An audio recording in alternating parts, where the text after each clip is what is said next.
You're right. The Moldovan population does not want to be dragged into the Ukraine war by any means. And of course, you have this small group of Dniestrian Russians on the edge of Moldova in a sort of autonomous, independent Dniestrian republic that also includes some Russian troops. I think the Ukrainians, who are hard pressed to do much of anything now in eastern Ukraine, have wisely stayed away from that. But now that we see that the bridge is out, the major bridge that was so vital and essential over the river that borders Moldova and Ukraine, and remember, all of these rivers in Eastern Europe are enormous. They're very different from what people think of in Western Europe. These things are enormous.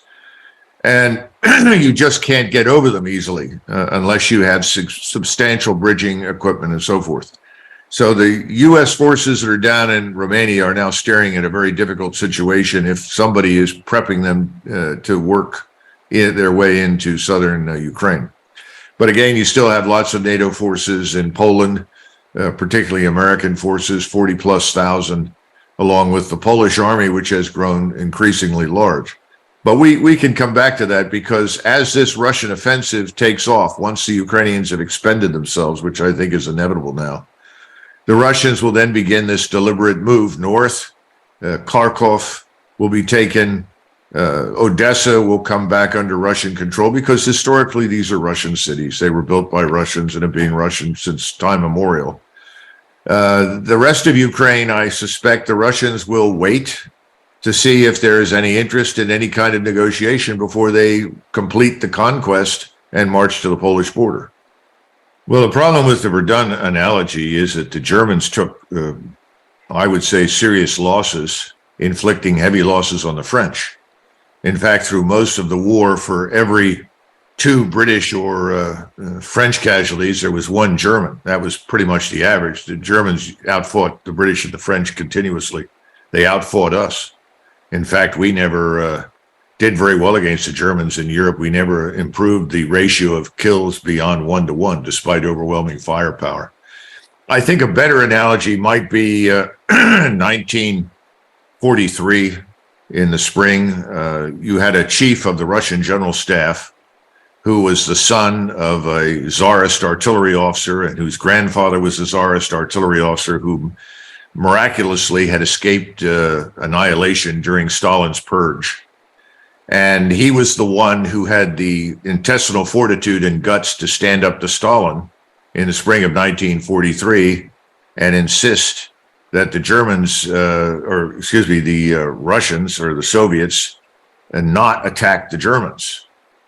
Some of your viewers may understand that there were several offensives in 42 and 43 in Russia against the Germans. One near Moscow, which was just a terrible disaster for the Soviets. And then one that came later with Stalingrad. And even though Stalingrad turns into a German disaster, it was never what people in the West thought it was. And the losses the Soviets took, some estimates are 1 million during the entire Stalingrad campaign.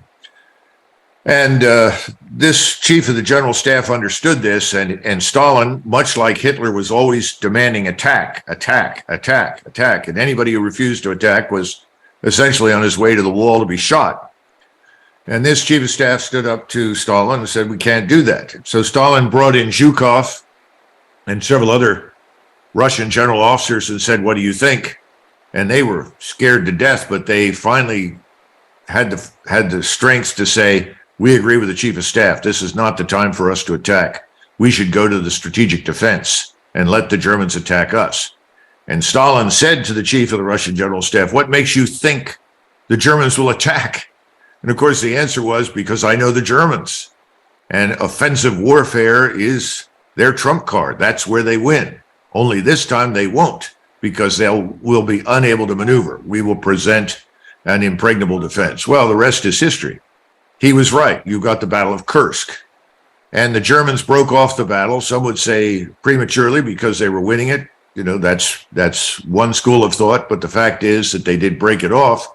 And what followed Kursk was a major offensive.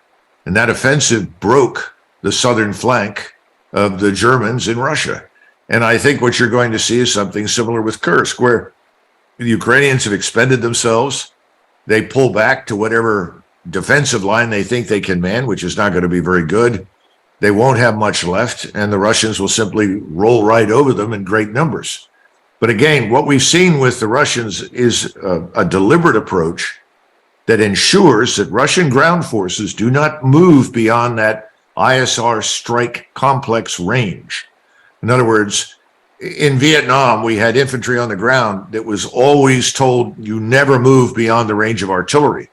Well, today with the Russians, you have a similar phenomenon. Although this complex covers most of Ukraine, they're not going to move any faster than they have to and put at risk the connectivity that they have to this vast array of strike forces and their overhead surveillance.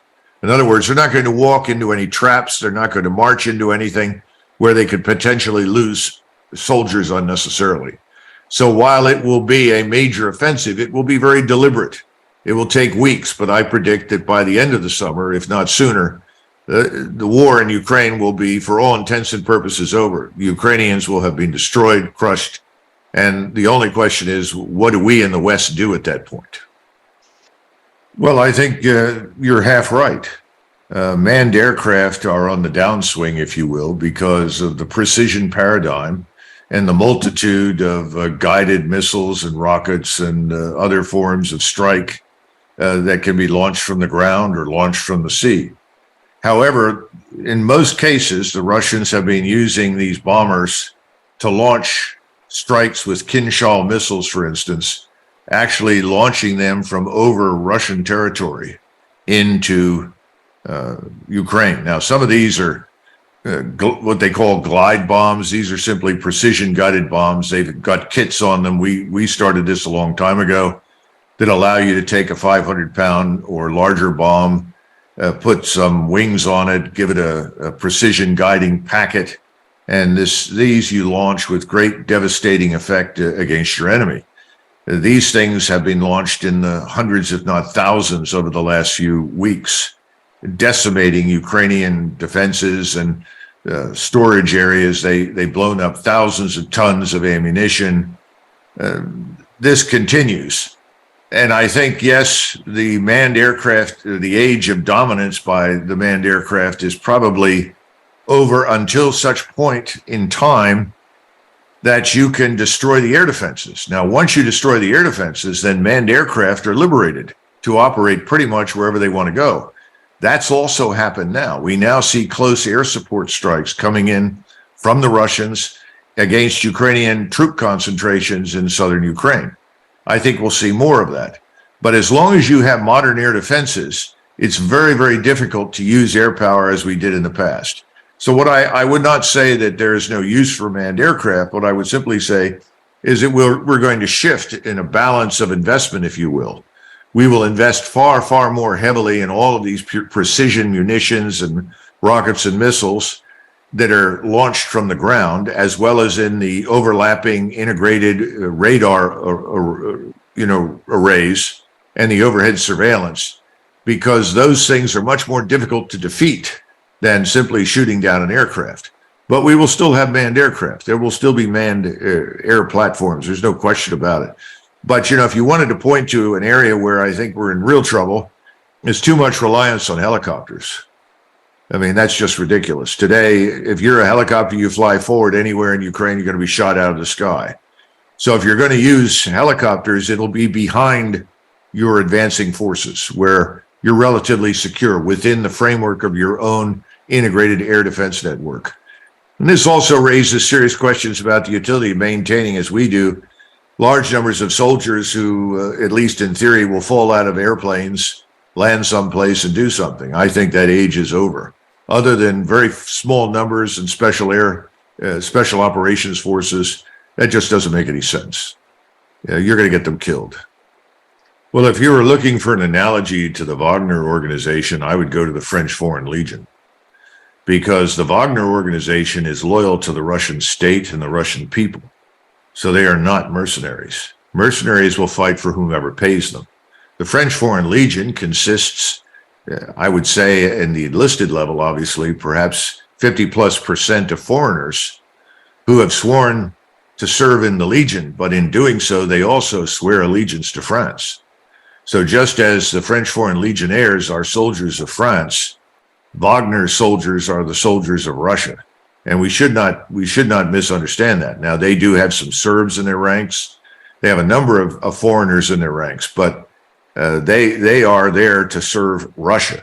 Now, they were recruiting heavily from people in prisons who had light sentences. In other words, these were not brutal murderers being released or rapists. And many of those people have now served their term and survived and are going to be released back into the population with a pardon. Prigozhin recently said he's not going to recruit as heavily from that sector of society as he has in the past.